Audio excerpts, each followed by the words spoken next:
भिडिअनिफ्राय जोंहा बिराद सोलोंनांगौ दं रायजो नोंथांमोन बे भिडिअनिफ्राय जोंहा फुलि सोलोंनांगौ दं बियो मा भिडिअ आं नोंथांमोननो होनो थांगासिनो दङ नोंथांमोना भिडिअखौ नाय हेमন্ত मामा চাইলয় হেঁতে কি উৎপাত কৰি আছে এয়া দুনিয়াৰ মাটি ঠেলি আছে হেঁতক উচ্ছেদ কৰাটো উচিত আপুনি আহিব লাগে তেতেলি ভাঙৰি বহুত জায়গা ইয়া হালা হৈ আছে এতিয়া আপুনি কিবা এটা কৰক আৰু আমাৰ বিটিসি চৰকাৰটো একো নকৰে আমাৰ বিটিসি চৰকাৰ মান ঠিক নাই খালি পইচা খাওয়া টাকা খাওয়া কিবা কিবি তাৰ কাৰণে আপুনি অলপ সহায় সহযোগ দিয়ক হেঁতক উঠাব লাগে ইয়াৰ পৰা পুরা মাটি ঠেলি ঠেলি হেঁতৰটো কোনো পাত্তা নাই কি নাই মাটিৰ পাত্তা একো নাই বহু নুসি খায়া बिथांमोनाथ' मानिनो मायला दा नै बेसेबांखिनि हाया फैनानै दं हाग्रामा सार नोंथाङा एसे गुरुत्व होनांगौ लोमस्राव सार नोंथां एसे नायनांगौ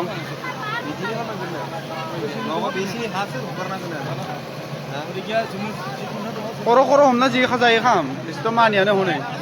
डेन्जार गोजा बिसोर जेराव जयो जायगाया डेन्जार जाखायो बिसिनि जाखायो हनै तेतली भाङरि उदालगुरि डिस्ट्रिक्ट तेतली भाङरि फंनैसो बुंनो हानाय मा बुङो बिथांमोना मानिनो मायला दखन माने जोंनि गामिया सिगाङाव बांगालफोरजों बिराद मिलायना थायोमोन नालाय दासो बिनि माबाखौ परिनामखौ भुगिदो आरो दा जोंनि रायजोनि फैसा खरस साननानै बेसां बेफोरबायदि निजायनि आखाइनो मा खालामना लानांगौ जादों ओंखायनो गुबुन गामिफोराबो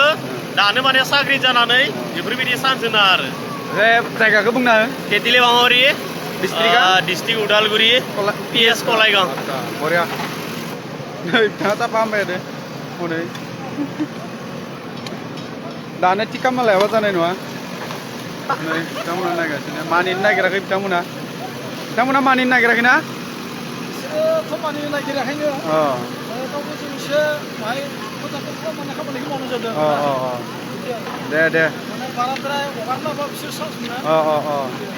दे स' जै बरहानि नोंथांमोननि गेजेराव दिनै मोनसे गोदान भिडिअ लाना फैबाय आङो दहाय सिगाङाव मोनसे इन्ट्र' भिडिअ होनाय जाबाय नोंथांमोनहा अननानै भिडिअखौ जोबजासे नाय आरो बुजिनो सेस्था खालाम आरो नोंथांमोनहा आरो बुजिया सोमजियाबा नोंथांमोनहा कमेन्टखौ लिरलाबायनो नाङा बेयो जाहैबाय मा फिउचारनि जोंनि सेफटिनि खोथा दङ आरो जोंनि हाखौ रैखाथि होनांगौनि बाहाय खोथा दङ बेयो जाहैबाय मा भिडिअ दहाय आं सिगाङाव होनाय जाहैबाय मा बेयो जाहैबाय उदालगुरिनि सिङाव थानाय आरो खालाइगाव पुलिस स्टेसनाव मा गोलैयो होनदों आरो बिनि तेतली भाङरि ना मा गामि आं सोदोबखौ मोजां खोनायाखै तेतली भाङरि ना तेतली भाङरि बेखौ आं मोजां खोनायाखै सोदोबखौ बारा हमनो हायाखै आङो दा बे गामियाव जानाय जाथाय थारमाने जाहैबाय मा आं दा मिथिनो हानायावहाय जे बिथांमोनहा बै समाव ज' मिलायनानै थालायदोंमोन नङा होमबा बांगालफोरजों बर'फोरजों ज' मिलायनानै थादोंमोन दिनै बिथांमोनहा दिनै हयथ' थाखानि गामिनि रायजोनि रां रुफा गारनानैब्लाबो दिनै बिथांमोनहा जिसिपि माने लानानै सिमाखौ थि खालामनानै होनांगौ बायद' जानानै फैबाय जाहोना मानो नोंथांमोना नुदों भिडिअआव आं दहाय होदों बिथांमोना दुरुं बोलायदों ओमफ्राय दुरुं बोनानै दिनै सिमाखौ थि खालामदों नाथाय जोङो भिडिअआवनो बुंनायाव जों नुदों जे बिथांमोनहा हाखौ थिग हगारा होनो नागिराखै आरो मानियाखै बेयो जोंनि हा होननानै बिथांमोनहा लादों नाथाय बिथांमोनाव खुनु मोनसे हानि लेखा बिसिनाव गैया फाट्टा लेखा बिसिनाव गैया दा बाथ्राया जाहैबाय मा नोंथांमोनाबो मोजाङै खोनासं एक्सुवेलि जायफोरा बांगालफोरजों माने खाथियाव रायजो जाफानाय दङ बिथांमोना मिथिखायो अलरेडि जायफ्रा सिमासे रायजो जानाय बेयावनो बर' बेयावनो बांगाल बेयावनो बर' बेयावनो बांगाल जायफोरनाखि रायजो जादों बिथांमोना मिथिखागौ जे बिथांमोननि सभाब आरो सभाब सरित्रआ मा बिथांमोनाबो नोंगौ जेनुइन दङ नंगुबै दङ दा नंगुबैफोरखौ आं बुंनो थाङा नाथाय नंगुबैजों लोगोसे माखासे हाबफानायफोर थायो जायफोरनाखि बेफोर उतपात खालामो दिनै बे सिमायाव बिसोरो गय बिफां गायगोन थालिर बिफां गायगोन औवा गायगोन आरो बे हाया लासैनो गय बिफाङा थालिर बारायलाङो नङा होमबा बारायलाङो आरो बिजोंनो गायदेरलायगोन दा बिदिनो बिसोरो हानि सिमाखौ फुवारनानै लायो ओमफ्राय नोंखौ नारबाय थायो थारमाने बिसिनि पलिसिया बे दा बेनिखायनो जों बिनिफ्राय गोबां सोलोंनांगौ दङ आरो बिथांमोना जाय बाथ्राखौ बुंदों बिथांमोना नंखाय बाथ्राखौ बुङाखै जेनुइन बाथ्राखौ बुंदों थार बाथ्राखौ बुंदों थारमाने जोंथ' गामि सिङाव थाग्रा जोंनि खाथियाव ना बिसोर मुस्लिमफोर दङ ना सोरबा दङ गैया जों फुरा बर' गामि गोथौआव थानाय मानसिफोर आरो सोरबाया जाबाय मा टाउन सहराव थानाय मानसिफ्राबोथ' सोरबारा मिथिनो जाय टाउन सहराव गावनि न'खौ सक बेरा होजोबनानै थाजोबनाय मानसिफोर बिसोरबोलाय माथो मिथिनो बारा मिथिनाय नङा खिन्थु जायफ्रा दिनैसिमबो बिथांमोनजों सिमा मोनसेखौ शेयार खालामलायनानै माने खामानि मावलायनानै दङ एबा रायजो जालायनानै दङ बिथांमोनासो दिनै मिथिगो जे बिथांमोननि गेजेरावहाय बिथांमोनहा बेसेबां खस्थ'जों भुगिनानै दिनैसिम बिथांमोनहा दिनै रायजो जानांगासिनो दङ बेखौ बिथांमोनासो मिथिगो दा बिनिखायनो जों बिनि सायाव जों खोब सांग्रां जानांगोन जों खोब हुसियार जानांगोन जों नाय जोङो बबेबा मोनसे बिथांमोनखौथ' जोंथ' गोसो जानानै जोंथ' उरफा खालामाखै नङा होमबा आरो जोंथ' खालामग्रा मानसि नङा नाथाय सुथाखौ सोर लाजेनो सुथाखौ बिसोर लाजेनो माने दिनै एसे गाबोन एसे दिनै एसे गाबोन एसे ओरै नारनानै नोंनि सिमाफोरखौ बे नारलानानै बारायनानै लायो थारमाने आरो जों मिथिनाय मोननाय बायदिब्ला आंनि बुंनाया जुदि गोरोन्थि जायाखैब्ला बिथांमोना सिमा एरियायावहाय बिदिनो बायदिसिना माखासे लेथ्रा फेथ्रा बुस्थुफोरखौ गारो आरो गारनानै सै खालामो लोगोसे दाउ अमा लानानै दाउ लानानै सै खालामो हांसो लानानै सै खालामो मोसौ मोसा हगारनानै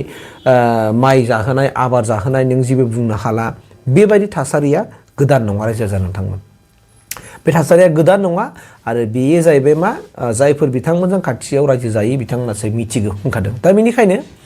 आं सिगाङावबो आं भिडिअ होबोबाय थादों आङो फ्राय गोबां बानायबाय बिनि सायाव भिडिअ बानायनाया थारमाने मानि सायाव होनना बुङोबा जोंनि जायखौ जोङो जोंनि बर'नि बिर जोहोलावजोफोरनि बिखानि दुंब्रुद थै होनानै गोबां जोङो अयथासार खासि बिसि खालामजाखांनायनि उनाव जों दिनै बिटिआर मोन्दों आरो बिटिआरखौ सरकारा जोंनो बा बिटिसिखौ जों सरकारा गथायनानै होदों आरो नोंसोरो बेंनानै लानांगौ होननानै दा बिनिखाय दाखालिबो आङो नोंथांमोननोबो होखाबाय आङो जे हारामा मोलारि सारा बुंदों आसामनि चिफ मिनिस्टारखौ खावलायनाय आसामाव जेरैबायदि होस्रांनाय खामानिखौ मावगासिनो दङ बिटिसिआवबो बे होस्रांनाय खामानिखौ मावनांगौ होननानै हारामा मोलारि सारा गावनि बिखानिफ्राय दुंब्रुदै खावलायदों आरोखि आसामनि चिफ मिनिस्टार हेमन्त बिश्व शर्मा सारखौ नाथाय ओरै फारसेथिं जों बुंनायखौ नुबाय जे हेमन्त बिश्व शर्मा सारा होनबाय जे बिटिसिआव मा खालामनांगौ मा खालामनाङा बेखौ बिटिसिआसो दायथ' लानो हायो बिटिसिआव जोंहा गोहो गैया होननानै बेखौ फिन आरो दिनै चिफ मिनिस्टार हेमन्त बिश्व सारा बुंलायबाय आरो खिन्थु मोनसेल' जाहैबाय मा पुलिस प्रसासन नांगौबा जों हरनो हायो होननानै बुंदों दा जों बे रोखा जाबाय जोंहा मिथिनांगौ आरो जेबो गैला रोंबावनांगौ आरो जेबो गैला दिनै आसामनि चिफ मिनिस्टारा दिनै रोखा खालामना होखाबाय जों जुदि जोंनि थागिबिखौ जों रैखाथि होनांगौब्ला जायफोर थागिबि नङै मानसिफ्रा जोंजों जर जबस्थियै जर जुलुमै जोंनि सरकारनि हायाव थानानै बा जोंनि अबेबा मोनसे लांदां जायगा हायाव थादावनानै दिनै ओरै बारायै फेंखा एरहोनानै बिथांमोना दिनै हाखौ बारनानै लादों दा बिदिखौ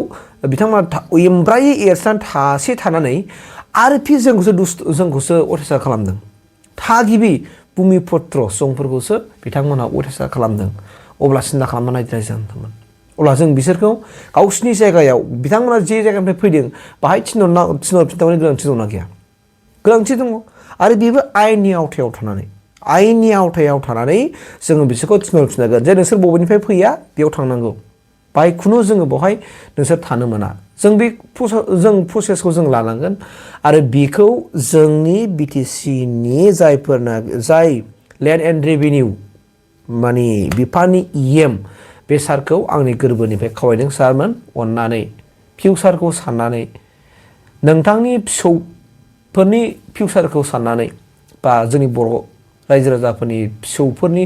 फिउचार जेनेरेसनखौ साननानै जायफोर दिनैसिमबो जोनोम मोनाखै बिथांमोननि सेफटिनि थाखाय जों दानो जुदि जों सिमाखौ जों थि खालामनानै गालांखायाबा जोंनि बिटिसिया जों बिटिसि होनोब्लाबो दिनै जों बिटिसिआव थानानै दि माखासे दिनै हाबसननानै एमब्राब्रायै जोङो हाबनानै थानानै जोंखौ सैसे खालामदों जोंखौ नासयनो लादों जों बिथांमोन बायदि मानसिखौ जुदि जों सिनाक्ट खालामनानै जुदि जों बिसोरखौ थिनहरफिनाब्ला जोंनि फिउचारा खोमसि आरो जों खोमसियैनो जोङो गोमालांनांगोन हाजो खर'आव खारखो थैनांगोन होननाय बायदि जों जेरै जोंनि मानसिफ्रा दा जों दा फुरा हाग्राखौ जों नागिरनानै जों थानांगौ जाहैदों खारन मानो दिनै बिथांमोनजों खाथियाव जों थाजाबनो हाला बिथांमोननि जनसंख्या बारा जाबाय आरो बिसोर दिनै जोंखौ सै खालामबाय माबा